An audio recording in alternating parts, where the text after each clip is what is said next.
Oke, bismillahirrahmanirrahim. Assalamualaikum warahmatullahi wabarakatuh. Perkenalkan, saya Fahri Fajar Ramadan dari PAI kelas H semester 6.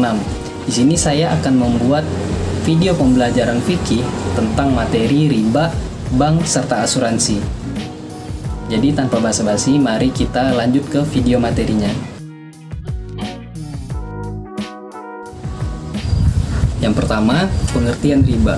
Riba sendiri berasal dari bahasa Arab yang memiliki arti tambahan, yakni ziyadah. Atau kalau dalam bahasa Inggris disebut juga addition, atau sama juga artinya tambahan. Jadi, arti secara harfiahnya merupakan tambahan pembayaran atas uang pokok yang dijadikan pinjaman.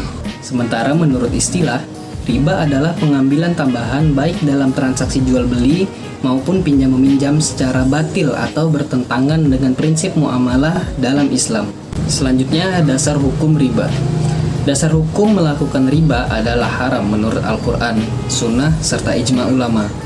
Keharaman riba sendiri terkait dengan sistem bunga dalam jual beli yang bersifat komersil. Di dalam melakukan transaksi jual beli, terdapat keuntungan atau bunga tinggi yang melebihi batas kewajaran, sehingga dapat merugikan pihak-pihak tertentu. Riba identik dengan nuansa sebuah transaksi dalam tanda kutip pemerasan. Dasar hukum pengharaman riba sendiri telah dicantumkan di dalam Al-Quran, Surah Al-Baqarah, ayat 275, yang salah satu penggalan ayatnya berbunyi wa ahallallahu bai' wa harama riba, yang artinya Allah menghalalkan jual beli dan mengharamkan riba. Selanjutnya adalah macam-macam riba. Riba oleh ulama fikih telah dibagi menjadi 4 macam, yakni sebagai berikut.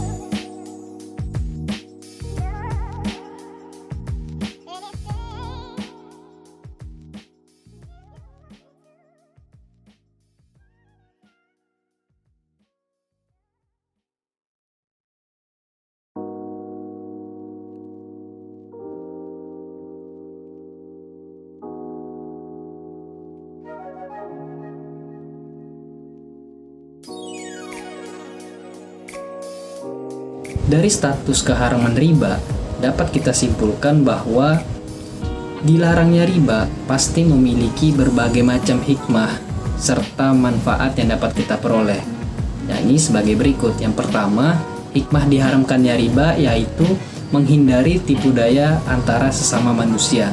Jadi kita tidak akan saling merugikan satu sama lain. Jadi kita menghindari persaingan ataupun kerjasama yang merugikan salah satu pihak.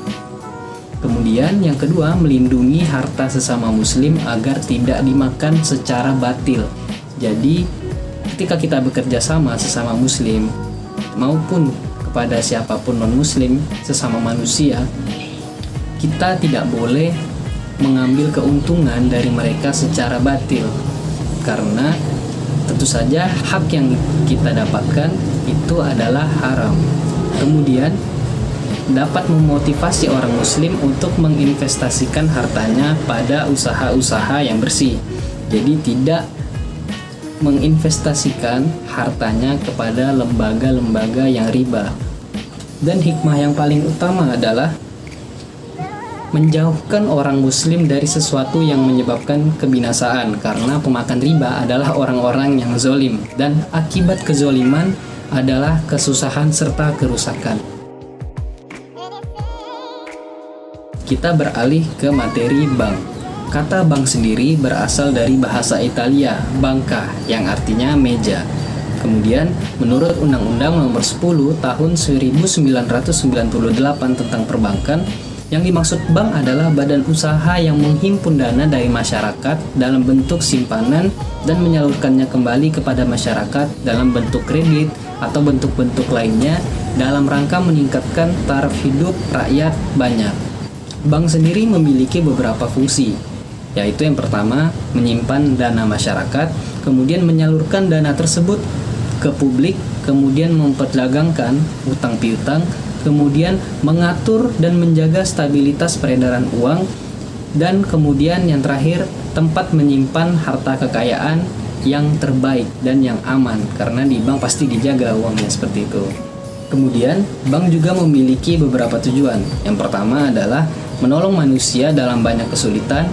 Yang kedua, meringankan hubungan antara pedagang dan pengusaha dengan memperlancar pemindahan uang atau money transfer di antara keduanya. Kemudian, bagi hartawan atau orang-orang yang punya harta banyak, bank berfungsi untuk menjaga keamanan serta memberi perlindungan terhadap harta-hartanya dari kejahatan-kejahatan yang mengintai.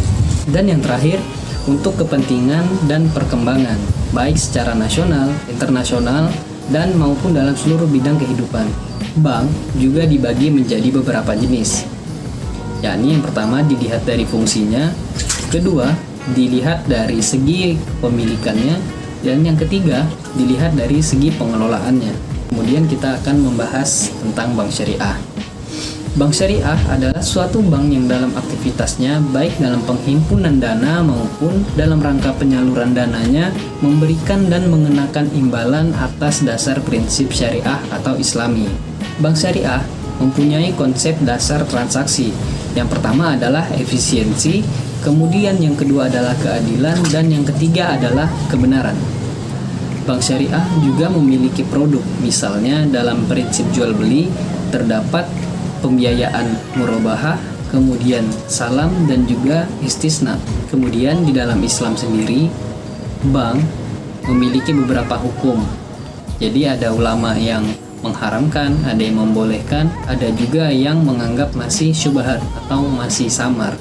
Dari kelompok yang mengharamkan, mereka berpendapat bahwa hukum bank adalah haram, sehingga kaum muslimin dilarang mengadakan hubungan dengan bank yang memakai sistem riba, kecuali dalam keadaan darurat atau sangat terpaksa.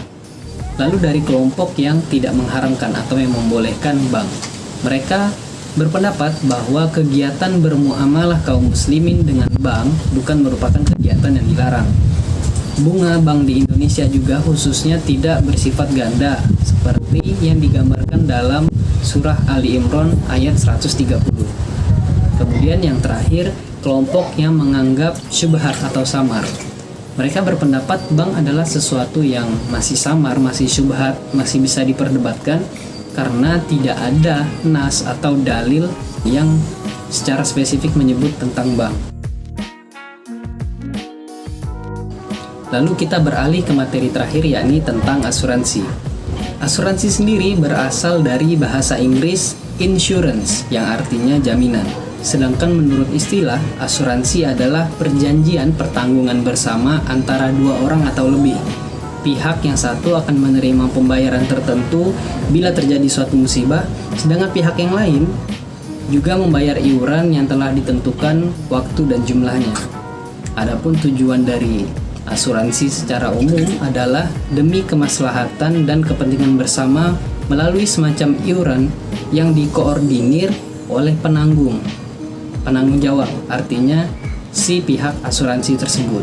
Asuransi juga dibagi menjadi dua, yakni asuransi konvensional dan juga asuransi syariah. Ada beberapa ciri-ciri yang dimiliki oleh kedua jenis asuransi tersebut. Yang pertama, asuransi konvensional memiliki beberapa ciri, yakni akad asuransi konvensional adalah akad muawadah, yang artinya akad yang di dalamnya kedua orang yang berakad tersebut dapat mengambil pengganti dari apa yang telah diberikannya. Kemudian akad asuransi konvensional adalah akad gharar, artinya masing-masing dari kedua belah pihak penanggung dan tertanggung pada waktu melakukan akad tidak mengetahui jumlah yang ia berikan atau jumlah dana yang dapat diambil.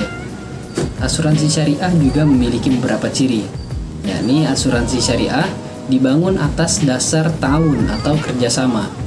Kemudian asuransi syariah tidak bersifat muawadah tapi tabaru atau mudharabah. Secara umum terdapat beberapa manfaat asuransi syariah. Yang pertama adalah tumbuhnya rasa persaudaraan dan rasa sepenanggungan di antara anggota. Kemudian merupakan implementasi dari anjuran Rasulullah SAW agar kita sesama umat muslim saling tolong-menolong serta bergotong royong. Kemudian jauh dari bentuk muamalah yang dilarang oleh syariat.